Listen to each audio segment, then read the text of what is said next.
Zhiyun sent me the Molus G200. It's a very powerful light, very bright, very compact and modular. I like to use things practically because for me, that's when I get to know how good the light is, how good the application is, you know, what are the Bluetooth functions, if it has any, can it be battery powered, you know, is the light compact enough for me to be able to put it anywhere? So we are recording on the FX3 right now on the 70-200. And yeah, as I said, so I've got the key light here, and it's got a softbox on it. The softbox, I don't know the size of it, sorry. But I have also got some sheer curtains on front of it as well, because I just wanted it to be a lot more softer because it was a little bit hot just with the softbox, and I want to make it as soft as possible. So by adding more diffusion, it really kind of makes that really nice soft glow on the skin. The candle here, this is an example of kind of showing you how you can motivate your lighting. Obviously this is like a worst case scenario because it's a tiny little candle, and ideally the light would be a lot smaller, but you get the idea. It's just there for, you know, basically to be kind of like a prop, but also a little bit of motivation. And it just helps the frame look a little bit better. I don't have many props here at the moment. So it's a small body, weighs 1.94 kg. So it is split into two parts. You got the head and then you've got the controller unit. It's 67.5 millimeters thick. It's a 200 watt light. Now it's got two buttons on it. One is the dim and the other one is the CCT. And if you push and hold them both together, the light actually goes up to 300 watts. It's got a Dynavort cooling system, gyroscope modeling, heat sinks, and FOC fans to prevent overheating. So it comes in this really nice carry case, as you can see here, and then you can put your company tag there. Opening up, so you can see you got the hyper reflector here, the controller unit, and you also get the head. It looks kind of something like out of Alien. The design of it, I love it. I love the design, I think it's great. Also, it's got a Bowens mount, so you can put in your softbox like regular Bowens mount accessories. Here you've got a umbrella holder thing, so you can have an umbrella unit attached. This is to obviously adjust the tilt, and this is to lock onto the tripod. So this is the controller unit, so your switch is at the top. The buttons feel really good. It's really easy to turn, and they're not like super loose so that you can't get control like incrementally. As you can see, like I'm going up in one. So that's also a really good feature to have.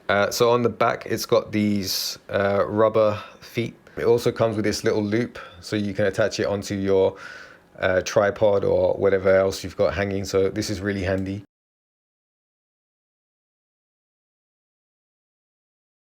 So you're gonna go on the ZY Vega app. It's gonna connect. And then I've already set up this, so it's going to connect automatically to the light here. And you can see here, you got like a max button mode. So if I tap on that, the light goes to the maximum brightness. So we'll just turn it off for now. And then this seems to, I don't know, I think it restarts the light. I'm not 100% sure what that does. There's not really much that it tells you. You can rename the light as well. So if you have a set of lights, you can just change the name on it. Firmware upgrade as well. Just a side note, when you upgrade the firmware and then you try to reconnect on the app, it may not do so. So what you need to do is, I think you triple click the dim button on the actual control unit. So it's triple click and it resets the Bluetooth, or it's triple click and hold. I'll update the screen to tell you what you got to do that. But yeah, so going into the app, as you can see, you got your color control here, brightness levels, and then here you've actually got like some gels. So if you want a tungsten lamp with full CTB on it, so it's kind of a cool effect, or 3/4, half, 1/4, and 1/8. Also a dysprosium lamp, I don't know how you say that. You got CTOs, half, quarter, and then 1/8. So again, same thing, and then you can kind of turn it off and on. That doesn't do anything, but yeah, you can control the brightness and all that stuff. Yeah, you can also do a CCT match. So if there is a light source that you have, like a lamp or something, or a light that you've seen somewhere in location, you can actually just hit match, and then it will give you the brightness and then the CCT value. So and then you can go like minus or plus on there if that's something that you want to do. I wouldn't personally use that much. And then you've got some presets here: daytime, tungsten, modeling light, dissiparium, fluorescent lamp, sunlight, and the xenon lamp. So it's got 3 modes: normal mode, live mode, and music mode. I don't really understand the difference between normal and live mode. If anyone does, leave a comment down below, or Zhiyun, you can probably explain. Music mode is self-explanatory, reacts to music. So this is a bi-colored light, and that's one of the benefits of it. And it goes from 2700 Kelvin all the way up to 6500. Kind of like gives me a nighttime vibe right now. So 2700, yeah. It's nice. I like it. I think that's a very good range. There's not many lights like my other LEDs. They don't go lower than 3200. Which is a shame. So this one, the fact that it goes down to 2700 is really, really nice, because you can get really warm, punchy tones out of that. So I'm just going to run through the settings that I'm shooting at right now so that you can understand how I'm shooting. Camera is set at 3500 white balance. I've got the key light here set at 2700 Kelvin, and the brightness is at 10%. So the light to my left is, it's at a HSI setting, and I've got the hue at 140, saturation at 100%, brightness at 13, and it's bouncing off of a wall. The light on the right, again, HSI, hue 40, saturation 100, brightness at 36%. Again, that's bouncing off of a wall. And really, this is just to kind of complement this light, but also I wanted that kind of like deeper punch. I'll just show you what happens when I turn it off. It's not a Zhiyun light, but you know, as I said, they're free to send me more lights if they want. So I'll just turn that off. Oh, wrong side.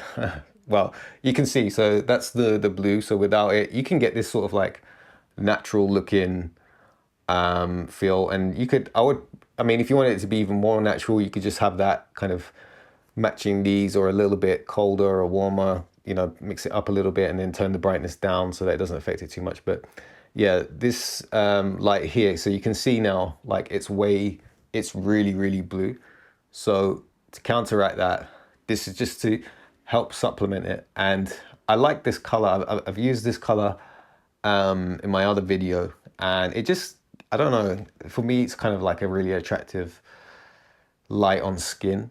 And it just helps to give it that punch, you know, because like this is kind of like a bit too moody for my liking. But once you punch that in, it feels good. And then, yeah, as I said, now we're onto the ZY app. And then obviously this is without the key light, which is way too underexposed. So add that on. But like, this is at 10% right now. And the light is like, I can just touch it right now. So it's about that.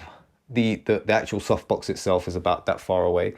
And if I can show you, this is going to get overexposed, by the way. So that's at 100%. Let's wait, and just for the fun of it, we'll go to 300 watts. Yeah, I look like I'm about to be abducted by aliens. So yeah, it's a very, very, very powerful light.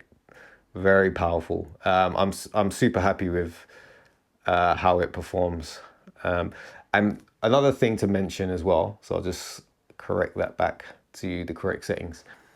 When you go hit the max mode, it actually changes the color temperature to 4300. The one thing that I wish they would do, and I don't know if this is possible, but what would elevate this light to another level is, at the moment, you can only run this off of AC power, and it's a fantastic light. And I would love to be able to use this light in the park, you know, nighttime scenes or whatever. Like, I think it's going to be perfect for that because it's so small, compact and modular. Like, why do we not have that portability factor? And I think if they were to sell a separate controller unit that could have like V mounts on it, I think really that would change the game for this light. That would just take it that level further, and maybe that unit could control like most of their bi-colored lights or whatever. I don't know. They got to figure out a solution. The only thing I can think of in order to make this portable is to get one of those big portable battery stations, you know. I don't really understand battery science, like kilowatt hours and all that stuff. That's something I'm going to be researching into, because I'm considering getting one just in order to be able to power this light, you know, because if I could run this for about 4 hours outside, that would be perfect, because there's so many scenes where you're just like, you need a powerful punchy light, and to have that portability factor rather than like bringing a huge light in and having to get a generator and all this stuff, you know, or like bringing a whole bunch of lights that have like V mounts on and stuff, that they just don't have that extra punch, you know. Even if the V mount lasted only an hour or two, that would be good enough, honestly. Like it would be good enough, because then you could just carry a whole bunch of V mounts. But yeah, we need more power options for this light. Once we have that, and I think then they're actually nailing, you know, a powerful light, small in form factor, and it's portable. You know, it shouldn't just be portable to take on set. It should be portable so that you can use it anywhere. And that would truly make it like a very compact and modular design. I've never really needed to have such powerful lights. However, when I'm doing corporate shooting, I actually find myself needing more powerful lights. Sometimes I'll put like 2 or 3 lights together to try and create like a big powerful source. This will negate that factor.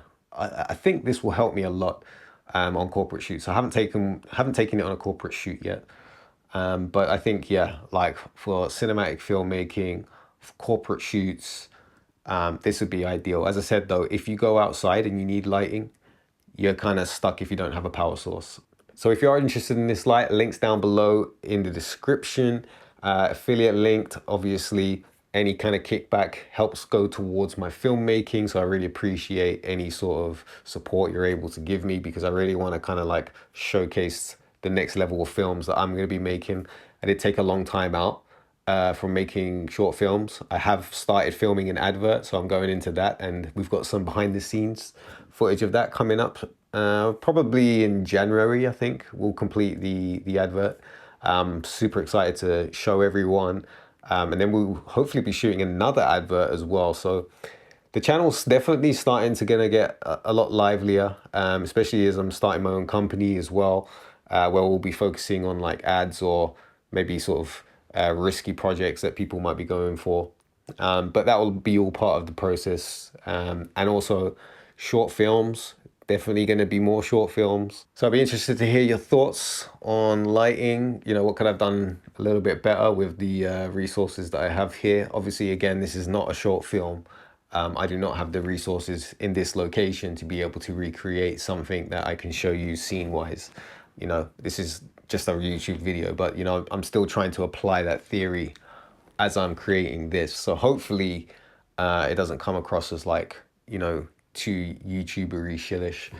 You know, I do care about the lighting a lot, and I think it looks good enough. You know, it looks kind of cool, makes it a bit more interesting. We've got the pop-up background there, just to kind of like add texture to the background, rather than having just like a plain white wall, or even just having like, you know, the desk set up and all that stuff. You know, I just tried to create a little scene for you guys. So you could think in your mind, like if I was a character and I'm in the film and I'm like writing a love story and a poem, it could be that kind of vibe, you know. Anyway, I'm Alps Lifey. Peace.